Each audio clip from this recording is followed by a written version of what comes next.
And welcome back to our series on the City of Yes. This is the second part of our series, number 2. And this is about the process. How are they doing these text amendments? How are they changing the law that will allow a massive amount of deregulation of businesses? Basically regulation that protects residents and the community and the environment. They are about to deregulate that and kind of let businesses do whatever they want to do, wherever they want to do it. But go ahead, let's just jump right in. Okay.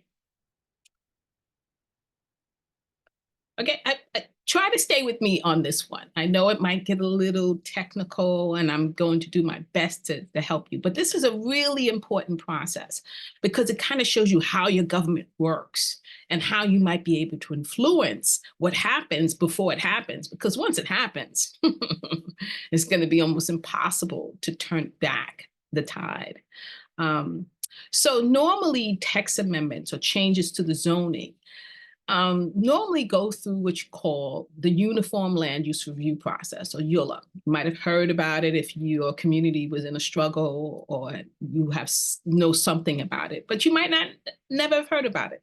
But it is a public process and with different entities in the community and in government have to review the proposal. They get an opportunity to look at the proposal, they get an opportunity to change the proposal, and sometimes they get an opportunity to vote. But unlike the ULUR process, this is not a ULUR process, but it's very similar. So the similarities is that, you know, the community board can review these text amendments and are reviewing them, but they don't have to have a formal hearing on them, and they don't really require a vote. You don't have to get a community board vote on this. And also the borough president, you normally in the ULUR process, you go from the community board to the borough president and then to the city planning commission. But in this case, that's not exactly how it works. You're going to the community board. If they vote on it, they vote on it. If they don't, they don't. The borough president doesn't get a vote on it. This actually goes to what you call the borough board. Now, most people don't know what the borough board is. I mean, most people have never been to a borough board meeting, but it's actually the borough board that's going to vote on these text amendments. Now, did the Department of City Planning tell you that? No, they did not. Did they explain that to you in the whole process? No, they did not. And the question is why? Why did they leave out the borough board? Because the borough board is a very important board when it comes to text amendments, such as this. Because the borough board is made up of all the chairs of every community board in that borough and all of your city council people. That's why it's important. Before it gets to the Department of City Planning Commission, the borough board is supposed to vote. So you automatically know how your community board is probably voting and how your city council person is voting. And that's important. Because if your city council person is saying yes to these text amendments, then more than likely they're going to say yes to the final version. So they don't want you to know about it. Now, they're supposed to have hearings. Every borough has a borough board. They're supposed to have a hearing on this issue. We noticed there was only one hearing done, and that was at the Bookham Borough President's office. But did they tell us about it? No, they did not. Did they share that with the community? No, they did not. We heard it by word of mouth. We called the borough president's office. Nobody knew about the borough president's meeting or the hearing. Finally, we had to send some threatening emails about the violation of the open meetings law, because how can you have a hearing and not post it on your website and not tell anybody and nobody knows about it? And then finally, we were able to go to the hearing, and then they played some further games with us. All of a sudden, they didn't have quorum. There wasn't enough people. So they were going to not have the hearing, make us all go home, and then they were going to come back another day and vote. But, you know, we are community residents, empowered. And so we stayed at that borough board office. We said, we're not going anywhere. They finally found, 45 minutes later, they found a few more members of the board of the Borough Board were able to get quorum. They did the hearing, but they lost quorum, so they didn't have to vote. These are the games that your city council people are playing and your borough president is playing. Because this vote is very, very important. So if you live in a borough, check with your chairperson of your community board, who's a member of the borough board. Check with your city council person, who's a member of the borough board, and check with your borough president, who's supposed to host the borough board meetings, and find out when is the hearing, if there was a hearing, and if there was a vote, what was the vote, and find out who voted for what. And then you're automatically gonna know right from the beginning where your city council person stands. And that's very, very important, because at the end of this process, it is the city council that must vote these issues in. And that's where the power lies right now. So take heed to that. So after the borough board gets those votes, after they're supposed to have a public hearing, and they vote on this, then it goes to the city council. It's the city planning commission. And the city planning commission, which is 60% of the commissioners, are appointed by Mayor Eric Adams or the mayor. So basically, it really is the mayor's commission. Don't expect a lot of changes. Yes, it's important to show up. Yes, it's important for your voices to be heard. Yes, it's important to talk about the position that you have, whatever that position is. But don't expect anything major to shift and change. And then after that, your city council person has 2 months. That means you have 2 months to work on your city council person, get them to vote the way that you want them to vote. Now, this includes developers in the real estate industry too. And they've been already working on those city council people. Trust me, they've been offering them all kinds of little things, to go along with this. So it's really important that as an individual, I'm talking to the citizens of the city and not necessarily the developers of the real estate industry or the Department of City Planning. It's important that you get involved and start putting pressure on your city council person, because otherwise, once these laws become in effect, they're there. They're there. Okay, so let's go to the next one. Speaking of the City Planning Commission. So the next thing is, yes, the City Planning Commission, the Department of City Planning was the one who was supposed to be presenting all this information to the community. They were supposed to be, giving them input. They were supposed to be giving them support and knowledge. And really what they did is they dropped all of this stuff onto the community board during the busiest time of the year, which was the holidays. Said you have 60 days to read over 1,000 pages of text amendments and to tell us what you think. And then they came in with their support, 20 minutes of a presentation on the 1,000 changes that they were making. They wrapped it all up into 18, proposals, misrepresented information, left out very critical information, and even sometimes actually lied about the information.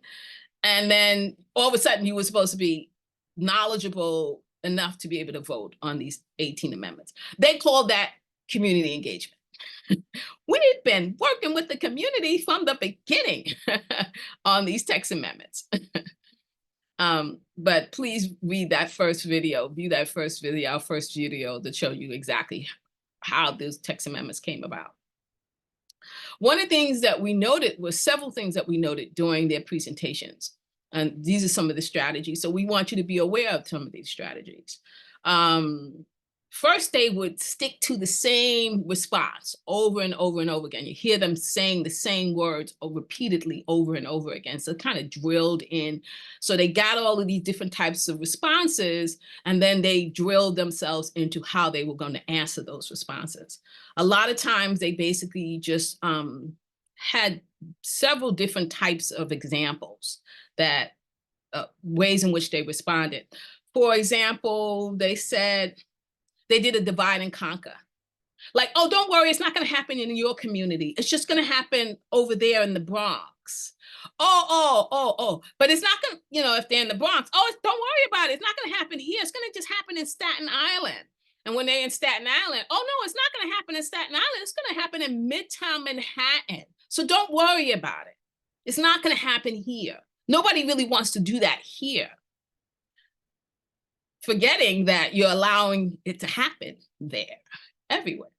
So that was the first divide and conquer. The other thing was, oh no, the changes, it's just going to be too expensive. This is not for old development projects or existing residential places or commercial places. This is for new development. But they didn't restrict the rule to new development. They restricted the rule to all development, existing and new.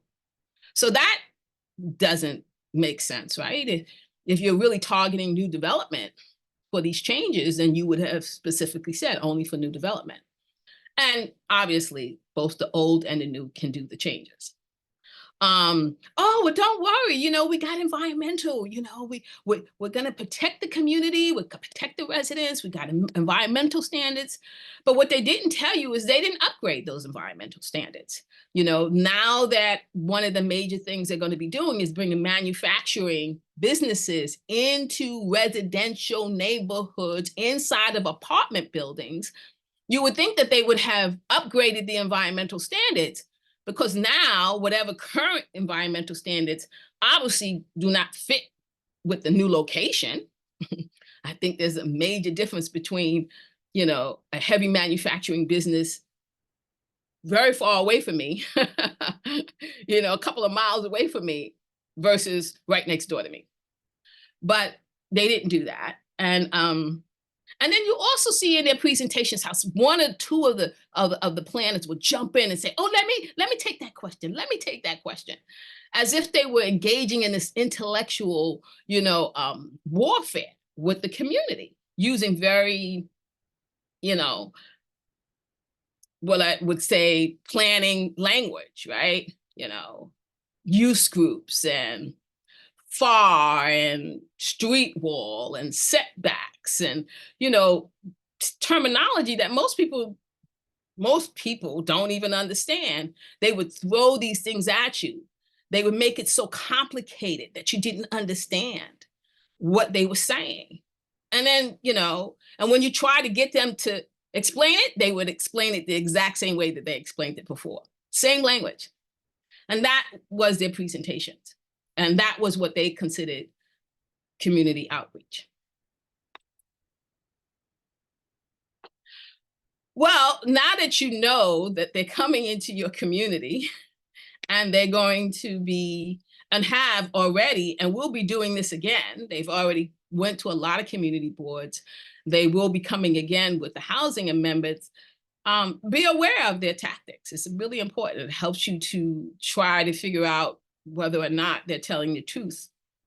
But there's also coming your way some hearings. So there is a City Planning Commission hearing. That same group that I said that 60% of the commission is appointed by the mayor, where they are having a hearing. They have to have a hearing. This is part of the process.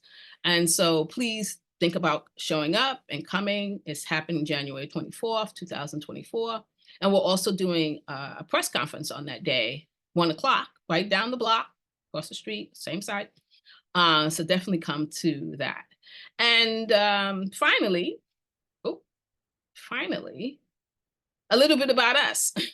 MTOP, we are the Movement to Protect the People. We have been around for over a decade. Our major focus is on zoning. We have read those text amendments. Whew. All those 11 text amendments, we have analyzed them. You're welcome to go to our website and look at more of these videos, as well as some of the written documents that we have. We have links to the existing zoning and the proposed new zoning. So it's very informative and to educate yourself, because, knowledge is power. And we hope to see you at the next video. And definitely, the next video is a very important video. It's about manufacturing and putting manufacturing businesses inside of residential communities. A very important text amendment, major change that's going to affect us. So please go ahead and listen to that next one.